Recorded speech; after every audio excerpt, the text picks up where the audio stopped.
Bonjour. Aujourd'hui, nous allons entendre l'Évangile de Saint Marc. 1, 29, 39. Déjà, ouvrons notre cœur pour bien accueillir cette parole qui nous enseigne comment Jésus vivait une journée de repos. Évangile de Jésus-Christ selon Saint Marc. Gloire à toi, Seigneur. Le ciel et la terre éclataient de joie, le divin enfant est né. Alléluia, Alléluia. Gloire à toi dans les cieux, Alléluia. En ce temps-là, aussitôt sortis de la synagogue de Capharnaüm, Jésus et ses disciples allèrent avec Jacques et Jean dans la maison de Simon et d'André. Or, la belle-mère de Simon était au lit, elle avait la fièvre. Aussitôt, on parla à Jésus de la malade. Jésus s'approcha, la saisit par la main et la fit lever. La fièvre la quitta et elle les servait. Le soir venu, après le coucher du soleil, on lui amenait tous ceux qui étaient atteints d'un mal ou possédés par des démons. La ville entière se pressait à la porte. Il guérit beaucoup de gens atteints de toutes sortes de maladies et expulsa beaucoup de démons. Il empêchait les démons de parler parce qu'ils savaient, eux, qui il était. Le lendemain, Jésus se leva bien avant l'aube. Il sortit et se rendit dans un endroit désert, et là, il priait.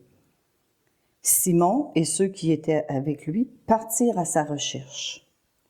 Ils le trouvent et lui disent, « Tout le monde te cherche. » Jésus leur dit, « Allons ailleurs, dans les villages voisins, afin que là aussi je proclame l'Évangile, car c'est pour cela que je suis sorti. » Et il parcourut toute la Galilée, proclamant l'Évangile dans leur synagogue et expulsant les démons.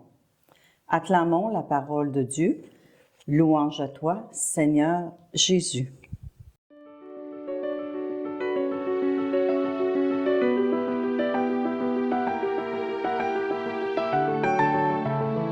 Nous avons entendu hier dans l'Évangile que Jésus a débuté sa journée en se rendant à la synagogue et qu'il a parlé avec autorité et a montré sa puissance en libérant un homme tourmenté par un esprit impur. Aujourd'hui, l'Évangile nous décrit une journée de Jésus passée à Capharnaüm. Cette journée est divisée en 4 moments. D'abord, le premier moment, Jésus se rend dans la maison de Pierre et André. La belle-mère de Pierre est malade, elle est alitée, avec une forte fièvre. Mais Jésus attend qu'on lui en parle avant d'agir. Dès qu'il en est avisé, il se rend auprès d'elle.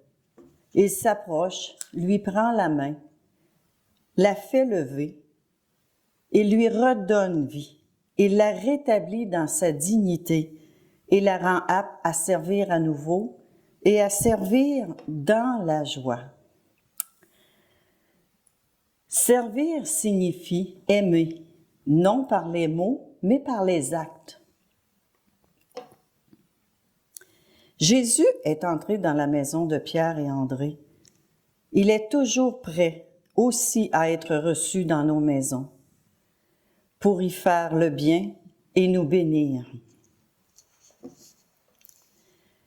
Y a-t-il quelqu'un dans ton entourage qui aujourd'hui est atteint par la fièvre de la désespérance et qui a besoin de ta main de réconfort pour te relever? Qui a besoin que tu entres dans sa maison? Et la journée continue. Deuxième moment. Le soir venu, après le coucher du soleil, à la porte de la ville, on amène à Jésus les malades. Oui, on amène des gens malades du corps, du cœur et de l'esprit. C'est une foule souffrante qui se précipite vers lui avec leurs douleurs, leurs angoisses, leur détresse. Ce jour-là, beaucoup de personnes sont libérées et guéries par Jésus. Encore aujourd'hui, Jésus veut nous libérer, veut nous guérir de toutes nos souffrances, nos maladies qui nous empêchent parfois d'aller plus loin dans notre vie de foi. Nous pourrions aussi demander à Jésus d'ouvrir nos yeux pour voir ceux qui souffrent autour de nous, de les écouter, d'entendre le cri de leur souffrance, leur espérance, et nous pourrions les amener à Jésus, qui les guérira comme il le veut, comme il le désire. Le lendemain, Jésus se leva bien avant l'aube. Il sortit et se rendit dans un endroit désert, et là, il priait. Troisième moment. C'est la nuit que Jésus prie. Dans nos insomnies de la nuit, nos inquiétudes ou nos angoisses, nous pouvons rejoindre en pensée Jésus qui priait la nuit pour chacun de nous. Jésus sait trouver des espaces et des moments pour demeurer avec son Père.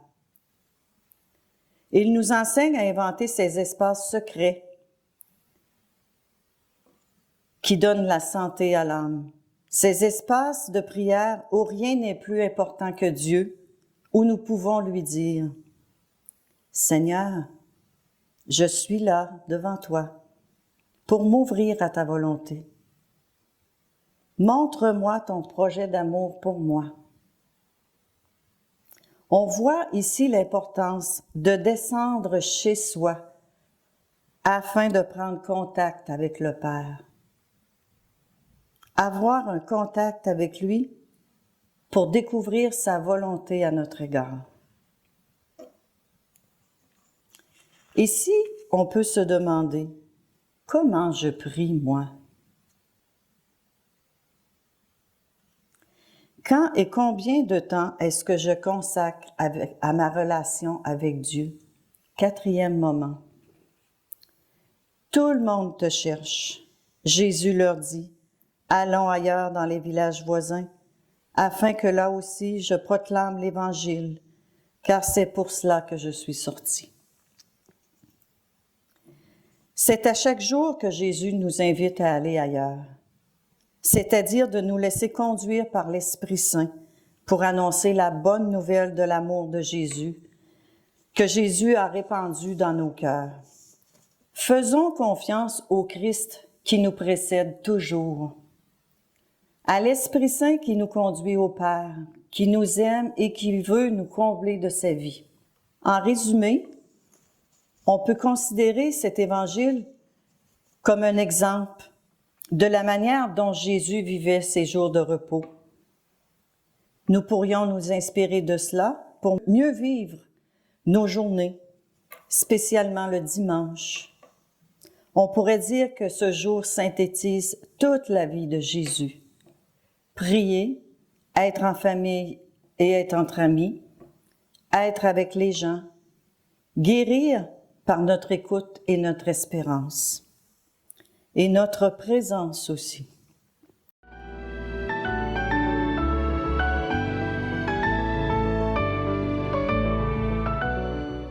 Seigneur, donne-nous le désir de te suivre, d'aller ailleurs, de me laisser déranger. Apprends-moi à vivre comme toi, de façon harmonieuse. Attire-moi sans cesse à toi, pour que je te cherche tous les jours de ma vie. Disons ensemble notre Père. Notre Père, qui es aux cieux, que ton nom soit sanctifié, que ton règne vienne, que ta volonté soit faite sur la terre comme au ciel. Donne-nous aujourd'hui notre pain de ce jour. Pardonne-nous nos offenses, comme nous pardonnons aussi à ceux qui nous ont offensés, et ne nous laisse pas entrer en tentation, mais délivre-nous du mal. Amen. Et que Dieu nous bénisse, au nom du Père et du Fils et du Saint-Esprit. Amen. Essayez, dans les jours qui viennent, de vivre vos journées avec Jésus, dans l'amour, dans l'écoute. Merci. À la prochaine.